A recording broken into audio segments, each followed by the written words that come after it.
প্রিয় এইচএসসি শিক্ষার্থীরা, আমাদের আজকের এই ক্লাস লেকচারটি হতে যাচ্ছে জারণ বিজারণ সংক্রান্ত। সো আজকের এই ক্লাসে বেসিক্যালি আমরা জারণ বিজারণের সমতাকরণে যাব না। আজকে আমরা যেটি পড়ব সেটি হচ্ছে জারণ বিজারণ বিক্রিয়ার যে ফান্ডামেন্টালগুলো রয়েছে, যেমন জারণ সংখ্যা বলতে কি বুঝি, জারণ সংখ্যা কিভাবে নির্ণয় করতে হয় এবং জারণ সংখ্যা নির্ণয়ের যে শর্টকাট কৌশল আছে সেগুলো কিভাবে করতে হয় তা আমরা আজকের এই ক্লাস লেকচারটিতে পড়ব। তাছাড়া আমরা যেটি পড়ব সেটি হচ্ছে জারণ বিজারণ বিক্রিয়ার কিছু এক্সেপশন রয়েছে, অর্থাৎ ব্যতিক্রম ধর্মী কিছু জারণ বিজারণ বিক্রিয়া রয়েছে, সেগুলো আমরা আমাদের এই ক্লাস লেকচারে আজকে আলোচনা করব। সো চলো প্রথমেই হচ্ছে জারণ সংখ্যা দিয়ে এই ক্লাসটি শুরু করা যাক। তো এখানে দেখতেই পাচ্ছ শুরুতেই হচ্ছে জারণ সংখ্যার যে একটা নবম দশম শ্রেণীর যে সংজ্ঞাটি ছিল সেটি দেয়া আছে। সেটি যেন কি ছিল? সেটি ছিল বিক্রিয়াকালে কোনো পরমাণুর ইলেকট্রন স্থানান্তরের ফলে সে পরমাণুতে সৃষ্ট চার্জের সংখ্যাকেই সে পরমাণুর জারণ সংখ্যা বলে, তাই তো? সো এখানে বেসিক্যালি আমাদের জারণ সংখ্যার সংজ্ঞাটা মুখস্থ রাখতে হয় না। আমাদের ইন্টারমিডিয়েট লেভেলে যেটি সবচেয়ে ইম্পর্টেন্ট সেটি হচ্ছে জারণ সংখ্যা নির্ণয় করা। তো তোমরা আশা করি জারণ সংখ্যা নবম দশম শ্রেণীতেই করে এসেছো, বাট একটি সাধারণ রিক্যাপের জন্য হচ্ছে এখানে এই স্লাইডটিতে জারণ বিজারণ সংখ্যা নির্ণয়টি রাখা। সো প্রথমেই যেন কি করতে হতো? সো কোনো পদার্থের জারণ সংখ্যা নির্ণয়ের জন্য প্রথমে যেটি করতে হয় সেটি হচ্ছে মুক্ত অণু বা মুক্ত পরমাণু যারা রয়েছে তাদের জারণ মান সর্বদা আমরা শূন্য ধরে নিতাম, তাই তো?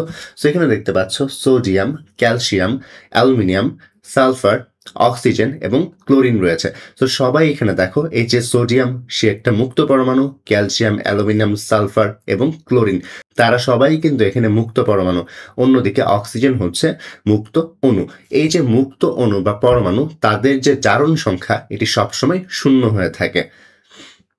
তো এখানে কিন্তু একটা কনফিউশন ক্রিয়েট হয়, সেটি হচ্ছে এখানে দেখো, এখানে তোমরা আবার বলে বসো না যে এখানে হচ্ছে সোডিয়াম, ক্যালসিয়াম এবং অ্যালুমিনিয়াম, অর্থাৎ এই জগতে সোডিয়ামের জারণ মান, এই জগতে ক্যালসিয়ামের জারণ মান এবং এই জগতে অ্যালুমিনিয়ামের জারণ মান শূন্য। এটি বললে কিন্তু আসলে তোমাদের অ্যান্সারটি ভুল হবে, কারণ আমি বলেছি মুক্ত অণু বা পরমাণুর জারণ মান সর্বদা শূন্য। আমি কিন্তু বলিনি যে হচ্ছে কোনো একটা পরমাণুর কোনো একটা যৌগতে জারণ মান শূন্য।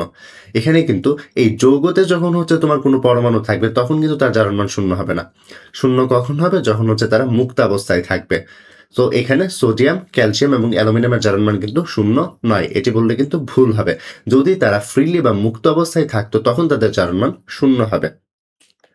তারপর সেকেন্ড যে নিয়মটি ছিল সেটি ছিল কোনো যৌগের মোট জারণ মান তার উপর চার্জ, অর্থাৎ কোনো একটা যৌগের চার্জই হচ্ছে তার জারণ মান।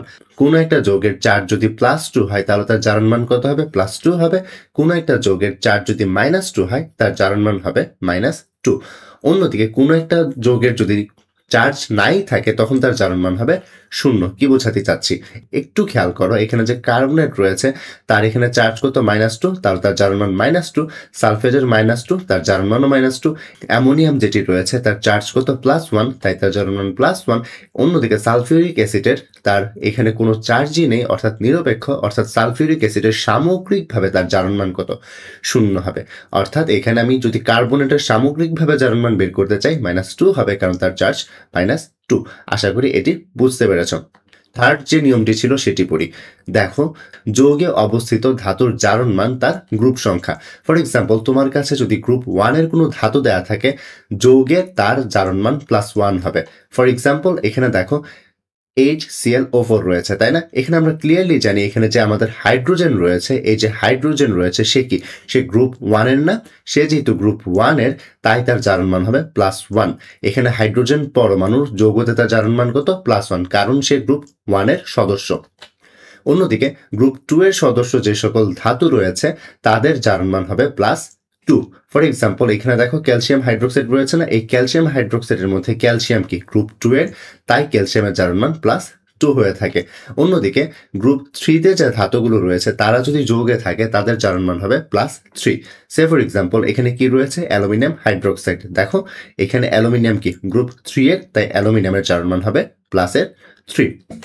অন্যদিকে হ্যালোজেন পরমাণু সমূহ যারা থাকে, হ্যালোজেন সমূহের জারণ মান হয়ে থাকে -1। তারা যখন যৌগে থাকবে তখন তাদের জারণ মান কত হবে? -1। এই যে এখানে দেখতে পাচ্ছি আমরা HCl বা হাইড্রোক্লোরিক অ্যাসিড, এই যে হাইড্রোক্লোরিক অ্যাসিডের যে Cl পার্টটুকু রয়েছে বা ক্লোরিন রয়েছে তার জারণ মান কত হবে? -1 হবে, কারণ সে হ্যালোজেন বা গ্রুপ 17 নম্বর এর সদস্য। অন্যদিকে হাইড্রোজেন ব্রোমাইডে যদি আমরা ব্রোমিনের জারণ মান বের করতে চাই, সেও তো আমাদের হচ্ছে 17 নম্বর গ্রুপের সদস্য, তাই না? তাইও তার জারণ মান হবে -1। আর আরেকটা জিনিস কিন্তু আমরা নবম দশম শ্রেণীতে পড়ে এসেছিলাম যে অক্সিজেনের জারণ মান সাধারণত -2 হয়ে থাকে, বাট তার কিছু ব্যতিক্রম ছিল, সেটি হচ্ছে পার অক্সাইডে অক্সিজেনের জারণ মান কত হয়? -1। যেমন এখানে হাইড্রোজেন পার অক্সাইডে অক্সিজেনের জারণ মান হবে -1 এবং Na2O2 যেটি আছে এটিও তো আসলে একটা পার অক্সাইড, তাই না? তো তারও হচ্ছে এখানে জারণ মান কত হবে অক্সিজেনের? -1 হবে। আর অন্যদিকে সুপার অক্সাইডে অক্সিজেনের জারণ মান হয়ে থাকে -1/2। এই যেখানে KO2 এবং NaO2 এই যে যৌগসমূহ রয়েছে, সেখানে অক্সিজেনের জারণ মান হবে হচ্ছে -1/2। আশা করি জারণ সংখ্যা নির্ণয়ের যে কৌশলগুলো ছিল সেগুলো তোমাদের আবার রিভিশন হয়ে গেছে। এখন চলো অনেকগুলো প্রবলেম করে আসি। নবম দশম শ্রেণীতে আমরা প্রথমেই যেন কি করে ফেলতাম, আমরা যার জারণ মান বের করতাম তাকে আমরা এক্স ধরে নিয়ে ফেলতাম, তাই না? ফর এক্সাম্পল, এখানে তোমাকে বললো সালফিউরিক অ্যাসিডে সালফারের জারণ মান নির্ণয় করো। সালফিউরিক অ্যাসিডে কার জারণ মান নির্ণয় করবে? সালফিউরিক অ্যাসিডে সালফারের জারণ মান বের করবে। তো সালফারের জারণ মান যদি তুমি নির্ণয় করতে চাও, তোমার এখানে সালফারের যে জারণ মান তাকে এক্স ধরে নিতে হবে, দেন আমরা ম্যাথগুলো করতাম, তাই না? তো এখানে প্রথমেই দেখো এখানে কিভাবে যেন আমরা ধরতাম, এখানে দেখো সালফিউরিক অ্যাসিড পুরো যৌগটার জারণ মান কত? তার চার্জ সংখ্যা।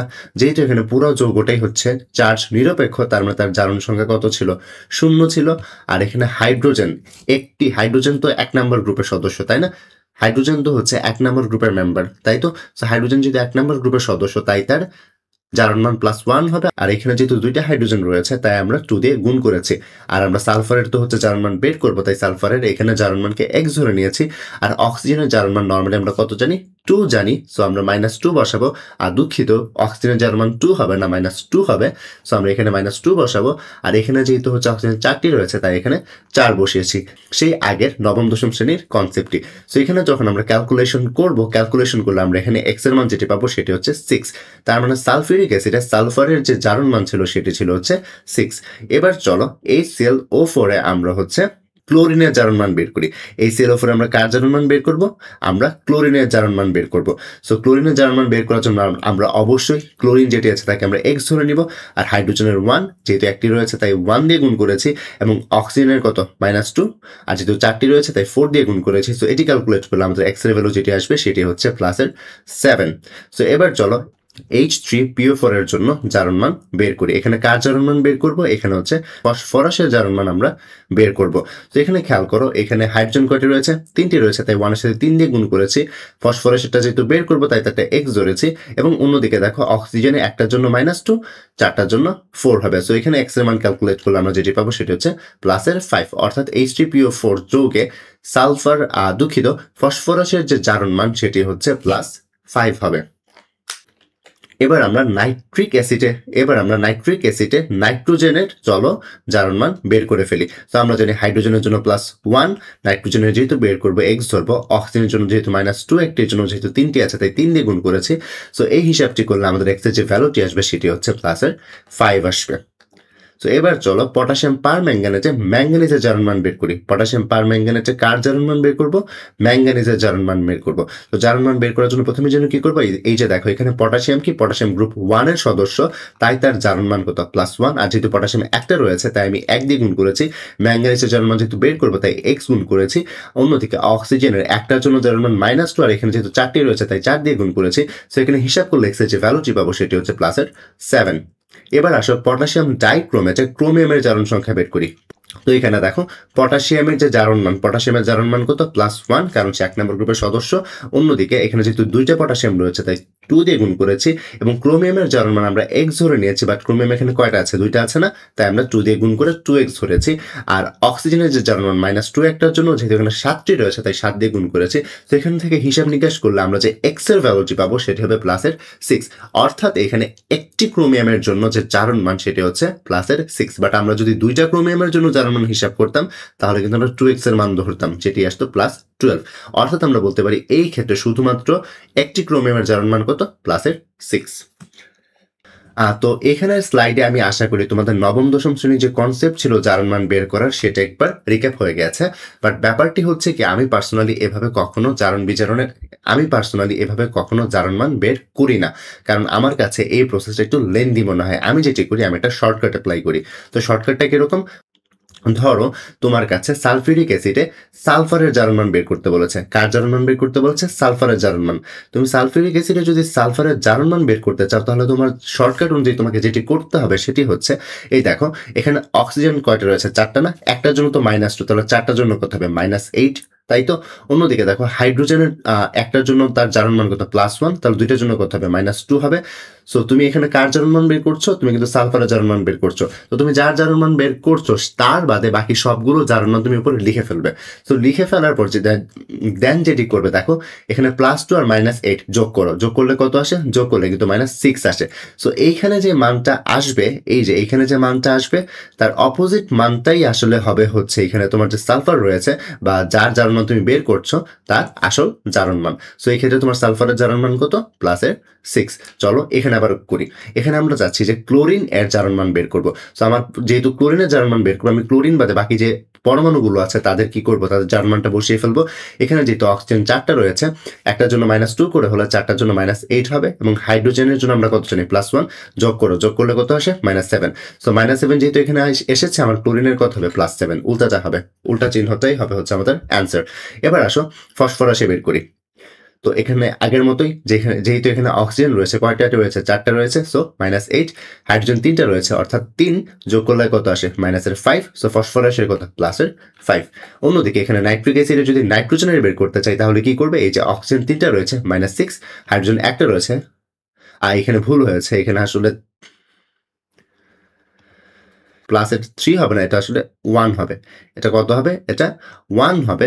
সো যোগ করো, যোগ করলে কত আসবে? -6 +1 যোগ করলে -5 আসবে, তাই তো? সো তোমার নাইট্রোজেনের তাহলে জারণ মান কত হবে? +5। অন্যদিকে পটাশিয়াম পারম্যাঙ্গানেটে যখন ম্যাঙ্গানিজের জারণ মান বের করবে তখন একটু লক্ষ্য করে এখানে অক্সিজেনের কত? অক্সিজেনের হচ্ছে 4টি রয়েছে, তাই তার জারণ মান টোটাল হবে -8, আর পটাশিয়ামের জন্য +1, হিসাব করলে -7, অর্থাৎ ম্যাঙ্গানিজের জারণ মান +7। আর এদিকে পটাশিয়াম ডাইক্রোমেটে দেখো, পটাশিয়াম ডাইক্রোমেটে আমরা ক্রোমিয়ামের বের করতে চাচ্ছি।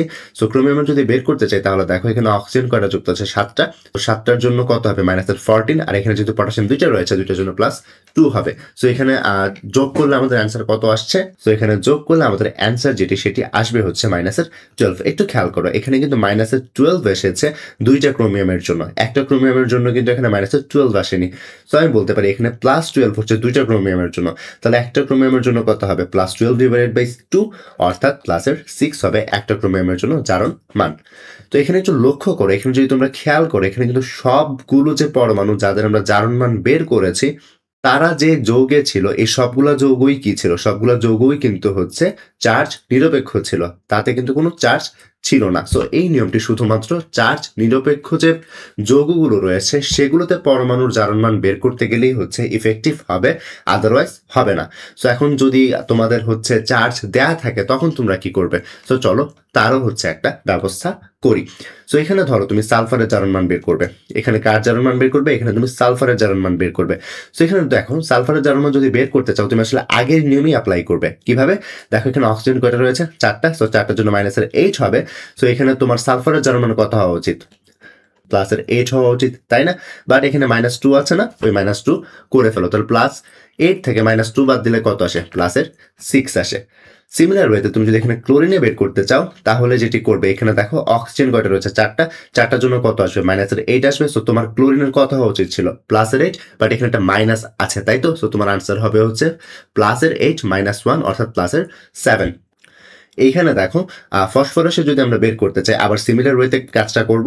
এখানে অক্সিজেন কয়টা রয়েছে? 4টা। 4টার জন্য -8, আর যেহেতু এখানে ফসফরাস, তো এখানে ফসফরাসের কত হবে? +8 হওয়া উচিত ছিল, বাট এখানে তো -3 আছে, তাহলে কত হবে? +5 হবে। সিমিলার ওয়েতে নাইট্রোজেনে যদি বের করতে চাও, এখানে কত? 3টা অক্সিজেনের জন্য -6, আর তাহলে নাইট্রোজেনের কত হওয়া উচিত ছিল? +6, বাট আর যেহেতু এখানে একটা মাইনাস আছে ওই মাইনাসটাকে বাদ দিতে হবে, তাই না? অর্থাৎ +5 হবে। আর পারম্যাঙ্গানেটে যদি বের করতে চাও ম্যাঙ্গানিজের, তখন দেখো এখানে কত রয়েছে? অক্সিজেন 4টা রয়েছে, মানে -8। সো ম্যাঙ্গানিজের হওয়া উচিত ছিল +8, বাট একটা তো মাইনাস রয়েছে, অর্থাৎ হবে +7।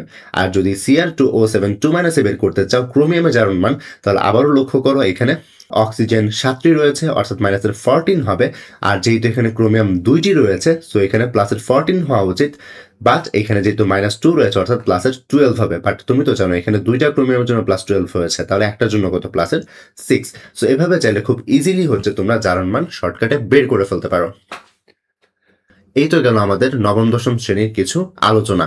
সো এবার চলো আমরা জারণ বিজারণ সংক্রান্ত আরো কিছু তথ্য জেনে নিই। সো নর্মালি আমরা জানতাম যে জারণ মানে ইলেকট্রনের ছাড়ন, তাই তো, যেটি আসলে সত্য কথা। জারণ মানে কি? জারণ মানেই মনে রাখবে ইলেকট্রনের ছাড়ন, বা বলতে পারো জারণ মানে জারণ সংখ্যার বারণ। আর বিক্রিয়াতে যে পদার্থের জারণ হয় তাকে আমরা সবসময় বলি বিজারক। বিক্রিয়াতে যে পদার্থের জারণ হবে অর্থাৎ যে পদার্থ জারিত হবে তাকে আমরা কি বলবো? তাকে আমরা বলবো বিজারক। অর্থাৎ যার জারণ হয় সে বিজারক, যার জারণ হবে সে বিজারক। জারণ মানে কি? ইলেকট্রনের ছাড়ন। জারণ মানে কি? জারণ সংখ্যার বারণ। এই তিনটা কথা মনে রাখলেই কিন্তু তোমাদের সবগুলো জারণ বিতরণই কভার হয়ে যাচ্ছে। তোমাদের উল্টো আর মনে রাখার দরকার নেই, তোমরা এমনিতেই পরীক্ষা হলে মনে করে ফেলতে পারবে। যেহেতু জারণ মানে ইলেকট্রনের ছাড়ন, তার মানে বিজারণ মানে কি? ইলেকট্রনের গ্রহণ। কমন সেন্স, তাই তো? অন্যদিকে জারণ মানে জারণ সংখ্যার বারণ, তার মানে বিজারণ মানে কি? জারণ সংখ্যার কমে যাওয়া। বিক্রিয়াতে যে পদার্থ জারণ হয় তাকে আমরা কি বলছি? বিজারক। অর্থাৎ উল্টোভাবে কি বলতে পারি? বিক্রিয়াতে যে পদার্থটি বিজারিত হবে তাকে আমরা বলবো জারক। রাইট? আশা করি বুঝতে পেরেছ। সো এখন দেখো, ধরো তোমার কাছে একটা পদার্থ ছিল জিঙ্ক। জিঙ্কের সাথে তুমি কপার সালফেটের বিক্রিয়া করালে। সো এই বিক্রিয়া তো একটা ফেমাস বিক্রিয়া, তাই না? আমরা জানি জিঙ্কের সাথে যখন কপার সালফেটের বিক্রিয়া করে তখন প্রতিস্থাপন বিক্রিয়া হয়, সেখানে জিঙ্ক সালফেট এবং কপার মুক্ত হয়ে যায়, তাই তো? তো এখানে একটু লক্ষ্য করো, এখানে জিঙ্ক কি? মুক্ত পরমাণু না? সো জিঙ্ক যেহেতু এখানে মুক্ত পরমাণু, তার জারণ সংখ্যা কত হবে? অবশ্যই 0 হবে। অন্যদিকে এখানে কপার সালফেটে তোমরা যদি নির্ণয় করো তাহলে কপারের জারণ মান পাবে হচ্ছে প্লাসের 2। কিভাবে? দেখো এখানে সালফারের কত? প্লাসের 6। এবং অক্সিজেন যেটি রয়েছে এখানে 4টি রয়েছে না? একটির জন্য -2 হলে 4টার জন্য -8। তো যোগ করো, যোগ করলে কত আসে? -2। আমরা কি জানি? -2 যেহেতু আছে তার বিপরীতটাই কি হবে? কপারের জারণ সংখ্যা, তাই তো? যেটি হচ্ছে এখানে আসছে প্লাসের 2, অর্থাৎ এখানে কপারের জারণ সংখ্যা কত? প্লাসের 2। সো আমরা এখানে কি পেলাম? আমরা বিক্রিয়কগুলোতে পেলাম জিঙ্কের জারণ মান হচ্ছে 0 এবং কপারের জারণ মান হচ্ছে প্লাসের 2। বাট এখানে যদি একটু লক্ষ্য করি উৎপাদে আমরা যদি লক্ষ্য করি, দেখো সালফারের +6 এবং অক্সিজেন 4টার জন্য -8, যোগ করলে কত আসে? -2, তাই তো? তো জিঙ্কের এখানে জারণ মান কত? প্লাসের 2, রাইট? সো আমরা দেখতে পাচ্ছি যে বিক্রিয়কে জিঙ্কের জারণ মান ছিল 0, বাট উৎপাদে জিঙ্কের জারণ মান হয়ে গেছে প্লাসের 2। অন্যদিকে কপার এখানে কি? মুক্ত অবস্থায় রয়েছে, আর আমরা জানি মুক্ত পরমাণুর জারণ মান 0। তো আমরা এখানে বলতে পারি, একটু লক্ষ্য করে, এখানে জিঙ্ক 0 থেকে জিঙ্ক 2+ হয়ে গেছে, মানে তার জারণ সংখ্যার বারণ হয়েছে, অর্থাৎ সেখানে জারণ হয়েছে বা ইলেকট্রনের ছাড়ন হয়েছে। সো এক্ষেত্রে আমরা বলতে পারবো এই যে জিঙ্ক থেকে জিঙ্ক 2+ হওয়াটা সেটি আসলে একটা জারণ অর্ধ বিক্রিয়া। এটি আসলে কি? জারণ অর্ধ বিক্রিয়া। তো এখানে জারণ কার হয়েছে? জারণ কিন্তু জিঙ্কের হয়েছে। যেহেতু এখানে জারণ জিঙ্কের হয়েছে তাই আমরা জিঙ্কে কি বলবো?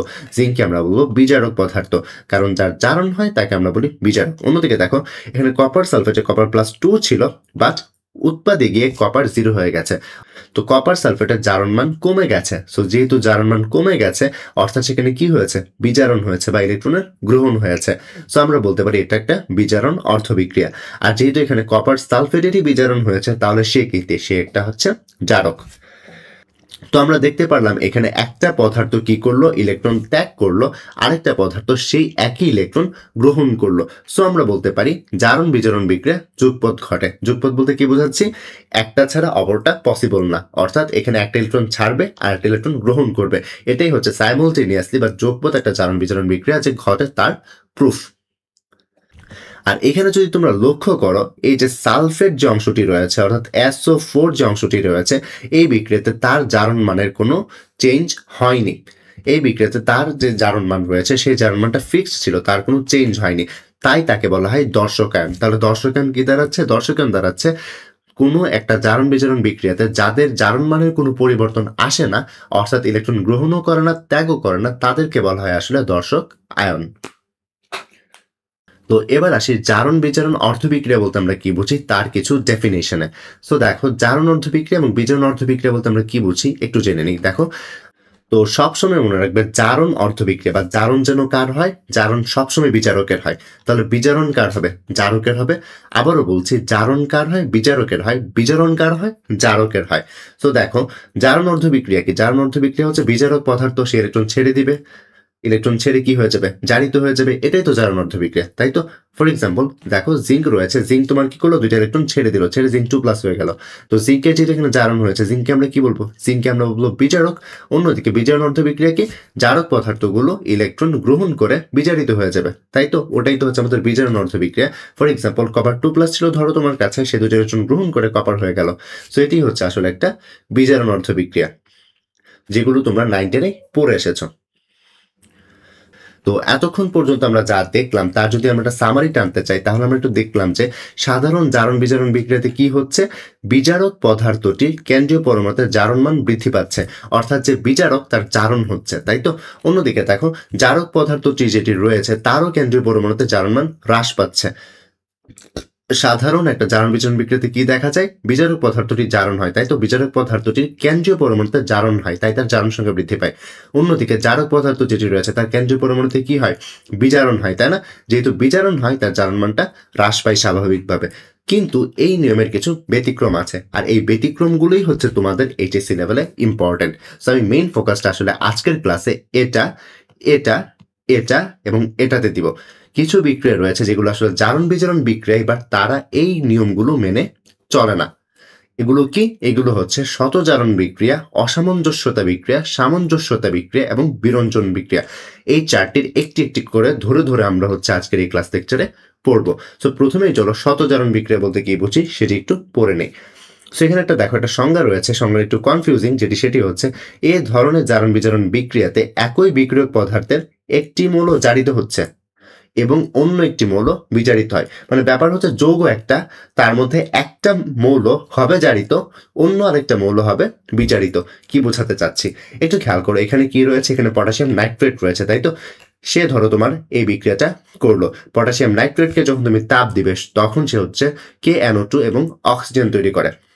এখানে যদি একটু লক্ষ্য করো, এখানে দেখো, এখানে যদি আমি চাই নাইট্রোজেন এবং অক্সিজেনের, এখানে যদি আমি চাই নাইট্রোজেন এবং অক্সিজেনের জারণমান বের করতে, তাহলে দেখো এখানে পটাশিয়ামের জারণমান কত, পটাশিয়ামের জারণমান যেহেতু গ্রুপ 1 তার জারণমান হচ্ছে +1, এখানে -1 দেওয়া আছে, এটা আসলে ভুল।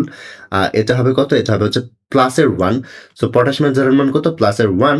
আর অক্সিজেন যেহেতু এখানে 3টি রয়েছে, একটার জন্য -2 হলে তিনটার জন্য -6, রাইট? সো এখানে যোগ করলে কত আসে, -5, তাই না? তাহলে নাইট্রোজেনের জারণমান কত, +5, তাই তো?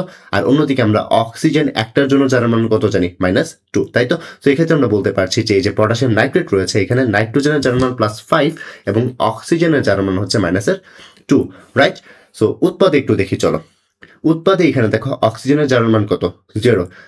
তো আমরা এখানে বলতে পারছি, দেখো এখানে অক্সিজেনের জারণমান বিক্রিয়কে ছিল -2, বাট উৎপাদে কত হয়ে গেল, উৎপাদে হয়ে গেল 0, কারণ উৎপাদে মুক্ত অবস্থায় আছে অক্সিজেন অণুটি। সো দেখো এখানে কি হয়েছে, মাইনাস থেকে প্লাস বাড়লো, মানে জারণ মানটা বেড়ে গেল। দেখো -2 থেকে কিন্তু 0 বড়, তাই না? অর্থাৎ -2 থেকে মানটা প্লাসের দিকে যাচ্ছে, তার মানে জারণ মান কি হচ্ছে, বাড়ছে। আর যার জারণ মান বাড়ে তাকে আমরা কি বলি, জারণ, তাই তো? সো এই ক্ষেত্রে কি হলো, এই ক্ষেত্রে জারণ অর্ধবিক্রিয়া হলো, রাইট? বাট এইদিকে আবার একটু খেয়াল করো, এখানে নাইট্রোজেন একটু খেয়াল করো। নাইট্রোজেন এখানে দেখো, নাইট্রোজেন যদি জারণ মান বের করতে চাই, দেখো এখানে অক্সিজেন 2টা রয়েছে, তার মানে -4, এবং পটাশিয়াম একটা রয়েছে, তার মানে +1, অর্থাৎ যোগ করলে কত আসে, -3, তার মানে নাইট্রোজেনের জারণ মান কত হবে, +3। সো দেখো এই পদার্থতে নাইট্রোজেনের কিন্তু বিক্রিয়কে নাইট্রোজেনের কিন্তু জারণমান +5 ছিল, বাট উৎপাদে এসে নাইট্রোজেনের জারণমান কত হয়ে গেল, +3, তার মানে তার জারণমান কমে গেছে। আর জারণমান কমে যাওয়া মানে কি, জারণমান কমে যাওয়া মানেই হচ্ছে বিজারণ। তার মানে এখানে একটু লক্ষ্য করো, ভালো করে লক্ষ্য করো, একটাই বিক্রিয়ক, তার একটা অ্যাটম অর্থাৎ নাইট্রোজেনের কি হলো, বিজারণ হলো।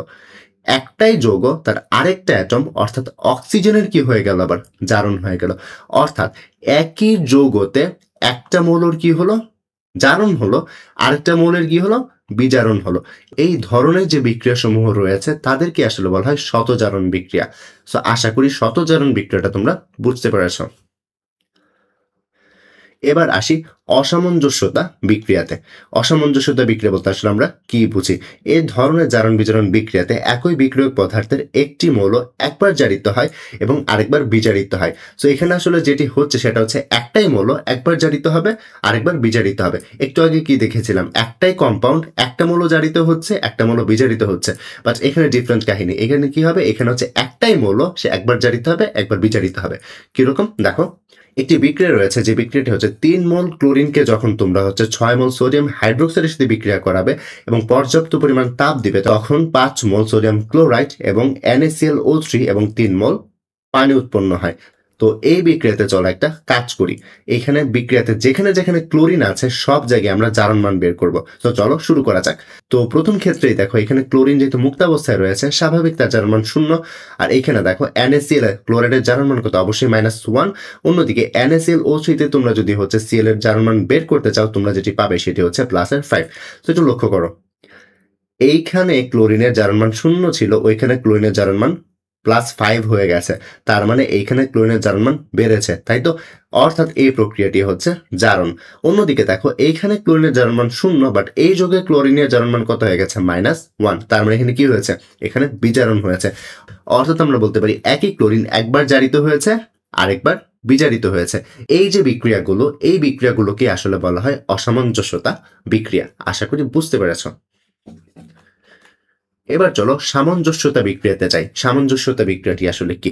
এটার যে সংজ্ঞাটি রয়েছে, এটা আসলে অনেক বেশি কনফিউজিং একটি সংজ্ঞা, বাট আশা করি বুঝতে পারবে যে এ ধরনের জারণ বিজারণ বিক্রিয়ায় দুইটি বিক্রিয়কে উপস্থিত একই মৌল দুটি ভিন্ন জারণ অবস্থা বিক্রিয়ার পর দুটি মাঝামাঝি কোনো একটা অবস্থান নেয়। একটু জটিল সংজ্ঞা, বাট উদাহরণ দিলে ব্যাপারটা খুব ইজি হয়ে যাবে। তো চলো সংজ্ঞা বোঝার আগে উদাহরণটা বুঝে নিই। একটি বিক্রিয়া লিখি চলো।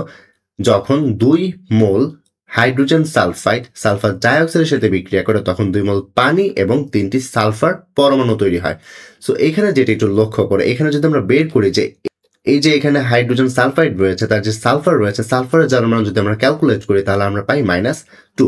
অন্যদিকে এইখানে যে সালফার রয়েছে সেখানে যদি আমরা তার জারণ মান বের করি তাহলে আমরা পাবো +4। সো একটু খেয়াল করো, এখানে -2 রয়েছে, এখানে সালফারের জারণ মান +4 রয়েছে, বাট এই যে জায়গাটা উৎপাদে কিন্তু সালফার মুক্ত অবস্থায় রয়েছে, তার মানে তার জারণ মান 0। তো একটু লক্ষ্য করো, এখানে দেখো, এইখানে সালফারের জারণ মান, একটা বিক্রিয়কে সালফারের জারণ মান -2, আরেকটা বিক্রিয়কে কত, +4। বাট উৎপাদে গিয়ে কি হয়ে গেল, উৎপাদে গিয়ে দেখো এই যে এই বিক্রিয়ক এবং এই বিক্রিয়কে সালফারের যে জারণ মান রয়েছে, অর্থাৎ -2 এবং +4 রয়েছে না? বাট উৎপাদে কি হলো, -2ও থাকলো না, +4ও থাকলো না, তাদের মাঝামাঝি একটা মান নিয়ে নিল জারণ মানের। এটাই আসলে হচ্ছে অসামঞ্জস্যতা বিক্রিয়া। অসামঞ্জস্যতা বিক্রিয়া কি? একটা পদার্থ দুইটা বিক্রিয়কেই থাকবে, দুইটা বিক্রিয়কে তার জারণ মান ভিন্ন হবে, বাট উৎপাদে এসে তার জারণ মান না প্রথম বিক্রিয়ক না দ্বিতীয় বিক্রিয়কের হবে তার মাঝামাঝি। এই যে এখানে সংজ্ঞাতে কি লিখেছি, এবার চলো বুঝে নেই। এই ধরনের জারণ বিজারণ বিক্রিয়ায় দুটি বিক্রিয়কে উপস্থিত একই মৌল দুটি ভিন্ন জারণ অবস্থা, বাট বিক্রিয়ার পর দুটির মাঝামাঝি কোনো একটা অবস্থান নিয়ে নিবে। আশা করি বুঝতে পেরেছ। সো এবার চলো আমাদের লাস্ট টপিক আজকের ক্লাসে, যেটি সেটা হচ্ছে বিরঞ্জন বিক্রিয়া। বিরঞ্জন বিক্রিয়া বোঝার আগে চলো আগে বিরঞ্জক পদার্থ বলতে কি বুঝি সেটি বুঝে নেই।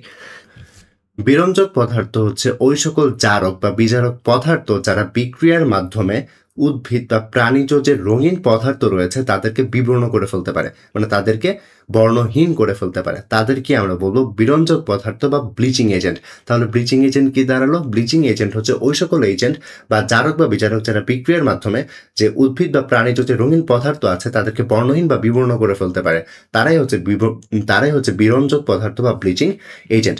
আর এরূপ বিক্রিয়াকে বলা হয় বিরঞ্জন বা ব্লিচিং বিক্রিয়া। সো আশা করি বিরঞ্জন বিক্রিয়া, বিরঞ্জক পদার্থ বা ব্লিচিং বিক্রিয়া বা ব্লিচিং পদার্থ বা ব্লিচিং এজেন্ট বলতে কি বুঝি তা তোমরা বুঝতে পেরেছ।